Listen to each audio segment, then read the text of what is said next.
মিডিয়ার ভাইরা প্লিজ, এটা খুবই ক্রুশিয়াল, খুবই ইম্পর্টেন্ট, এটা প্রচার করতে হবে। কারণ এটা হাজার হাজার মানুষ ইনশাআল্লাহ আল্লাহ চায় তো এইটার বদলতে হয়তো বা আল্লাহ তাআলা তার জীবনটা রক্ষা করবে। হার্ট অ্যাটাক যদি কারো হয় কিভাবে বুঝবেন? দেখেন, বুকের মাঝখানে চাপ আসবে, মাঝখানটাতে। অনেকে মনে করেন বুকের বাম পাশে মনে হয় চাপ, না, বুকের মাঝখানে ব্যথা বা চাপ, এমন চাপ যদি 20 কেজি ওজনের একটা পাথর আপনার বুকে চাপা দেয় তাহলে কেমন ওজন লাগবে? ভারী লাগবে না? মনে হয় একটা ভারী কিছু চাপ দিচ্ছে, এরকম চাপ অনুভব হবে। সাথে এই চাপটা আপনার এই শোল্ডারে বাম হাতের দিকে ছড়িয়ে পড়বে, হাতটা মানে কক কক কক কক করতেছে।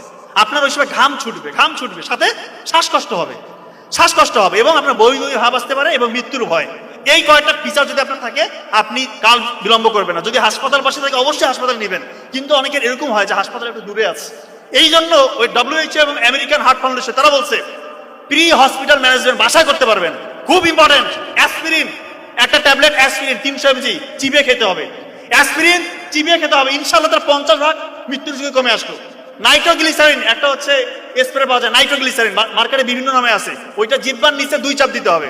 আর একটা হচ্ছে অ্যাটরভাস্টাটিন গ্রুপের যে কোনো একটা ওষুধ 40 mg খাইতে হবে। আল্লাহ চাহে তো তার মৃত্যুর ঝুঁকি ইনশাআল্লাহ আপনি 70-80% বাসার মধ্যে কমাই দিলেন, এরপর দ্রুত হাসপাতালে নিয়ে যেতে।